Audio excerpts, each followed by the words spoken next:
All right, ladies and gentlemen, and anyone in between, I hope you got your lunch packed and you have your seatbelts on, because today we're gonna get a wee bit controversial. That's right, folks. Today we're treading on territory that has absolutely been treaded on before, territory that is in no way uncharted or anything. Today, we're gonna talk about my transness again. Daring today, aren't we? Now, I don't consider myself one of the YouTubers who base all my content around my gender identity. I still don't, but I will make a fun video about it every now and again if the idea strikes me. And very, very recently it did. Because very recently, a close friend of mine asked me a question that I've heard many, many times before, but haven't acted on, at least until this very point. And that is, do you think you've paid more money after coming out as opposed to before?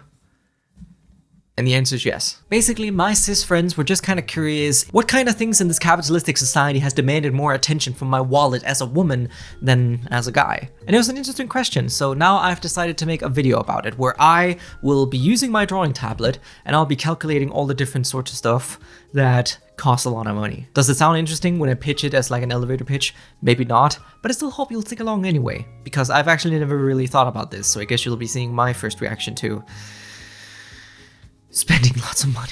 But to get the very basics out of the way, I started transitioning back in 2019 until now and ongoing. So while that is 4 years, then technically it's closer to 3 years when I think about when I started. Wait, no, am I a liar? I'm a filthy liar, aren't I? It wasn't 2020 I came out. Filthy liar. I remember I literally started hormone therapy pretty much around the time I released that video. Late 2020, so it's closer to 2 years. And that was around the time where I started hormone therapy, which was some of my very, very first expenses when it came to being transgender. Now in Denmark, we might have better healthcare and more like, we have free healthcare in a lot of regards for trans people, which is, I mean, that is kind of a win for Denmark. But in terms of my specific hormone therapy and the hormone therapy that I got assigned, it costs just about as much as I think I'm aware as it costs to buy a lot of it out of pocket in America. I'm not absolutely certain, but I think that's true. And that is kind of an L for Denmark.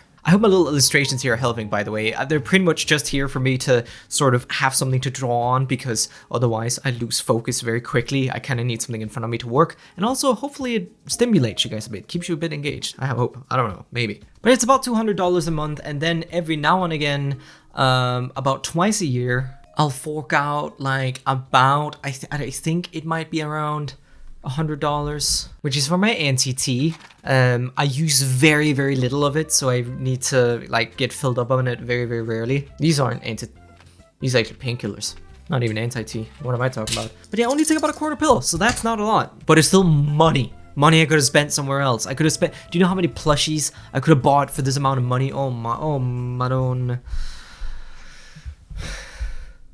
Do I have to calculate the sharkin? No, blahai isn't an expense. It's not a feminine expense. It's just an expense. Everyone can have a blahai. It doesn't count. But yeah, those are the actual costs of being not, these are actually the costs of being very specifically a trans woman. These are the kind of stuff that you just have to fork out that money for in order to just get to exist. And for that, I just say thanks. And now we move on to the actual stuff that I have bought. All the different stuff that I've spent money on that I consider femininely reasoned. Is that a word? I don't know. Actually, there's one more. I forgot to add to this. I have been paying for voice training. It's not something that I'm ashamed of doing, and I do recommend it for people who have the expense to do it, because it's really nice just having someone supporting you on the sideline and actually guiding you through the process, and so you actually have an idea of what you're doing and developing healthy habits. But that is also about, how much was it? About $100 a month. I mean, already looking at this, that's a lot of money. But yeah, moving on to the actually feminine stuff, now we got clothing. And the basic question here is, did I spend more money on clothing back then, or do I spend more money on clothing now? And to that answer, I would definitely have to say now, because I didn't buy any. I genuinely think yearly... Yeah, I genuinely straight up think I could just go for like $100 or something back then.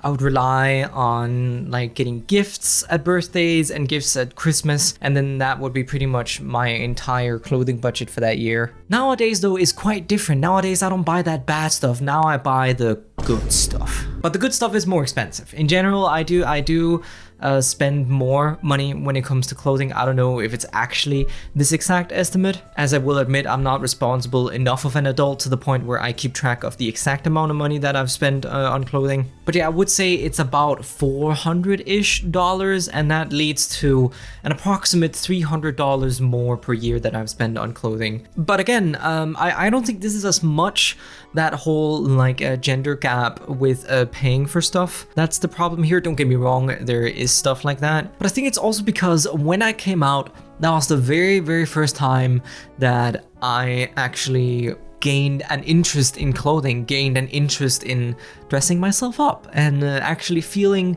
more or pursuing to feel like myself. So I think it's understandable if I developed an interest at this point that I would obviously spend more money on it. I think that makes sense. Moving on to another one, which is beauty items. Anything in terms of like physical care, makeup, all that stuff. Mind you, I don't think any of this is necessary at all for you to be a woman. But however, it is a trend for especially transgender women to try to use stuff like makeup and stuff, because we have to go that, or we at least feel the social pressure to go that extra mile in order to look more womanly. So I will admit that I'm one of those people who have spent quite a bit of money on this stuff. How much, I don't know, but this is definitely one of those points where it's just one of those cases where it's straight up just more expensive to be a woman. Like for guys, while they certainly can wear makeup, then it is in no way expected of them. Actually, they still can't wear makeup all the time, which is a shame. But the money they spend on this is absolute nil. Nothing. Nada. At least that's the case for me. I didn't spend any money on it. I was one of those people who straight up bought the here's your conditioner, battery acid, and coffee in one shampoo pack. And then as soon as I came out, I started using it more, basically. Also, even before I came out, actually, I started practicing with eye makeup and, of course, foundation. Foundation to cover up that horrible COVID period beard I had back then. The denial beard. And ever since then, it just increased, and I've been spending more and more money on it. It makes me feel more at home in myself, so it is one of those parts where I feel like a dirty, filthy capitalist for spending money on it. Look, I'm even wearing makeup now. It's not even visible on camera, most of it. Can you see it? Can you see it? Oh wow, this is too close. See that golden sparkly crap there on my eyes? Yeah, I paid money for that. Bet you didn't even notice. Bastard. But yeah, how much? I have absolutely no idea. I bet it's not even that much. I bet it's actually average, but it feels like it's so much. Yeah, it might be close. It might be close. Close to the same amount that I actually spend on clothing, which I think is freaking insane. Anyway, moving on. Now that I actually thought of makeup and also talked about covering up my beard and stuff, yeah, I forgot that there's another thing that I actually paid money for ever since I started transitioning, and that is laser. Yeah, it didn't work. Considering the amount of Asian people in the world who can grow like a full beard, I think it is a cruel joke by God that I am one of them. Yes, I want to be honest about this part because I know that there's a lot of trans women who go through the same kind of issues. Beard is bullshit. And I know that I use like a lot of stuff to cover it up with, so it kind of looks like, oh, I'm clean, that's not a problem. Trust me, I still shave very often, and it is an ongoing problem that I still deal with. So trust me, if you're dealing with that, you're not the only one. But yes, I spent $800 for like 10-12 sessions of laser, and it didn't work. It's such bullshit. All that pain, all that cash money for nothing. Wait, and actually I gotta factor in, hold on. I ended up buying like a machine thingy that I can just use at home. It doesn't do that much, but it does a little bit. So yeah, that's about 11, oh god, that's so much money, $85. It's too much money, too much money. If I'm not an idiot, then that means that is about $7,915. So that would be almost $4,000 extra a year that I had to pay for in order to be this. So yeah, I know that there's a lot of claims about different like ulterior motives that trans people have for being trans. Now you can at least write financial off the list. And of course it reflects a lot like how much money, yeah, it's unfair that first of all trans people spend that much money, but also that women have to spend a lot of money and stuff like that. But I think this also shows something interesting, and that is, these numbers show that for the first time since maybe the day I was born, I cared.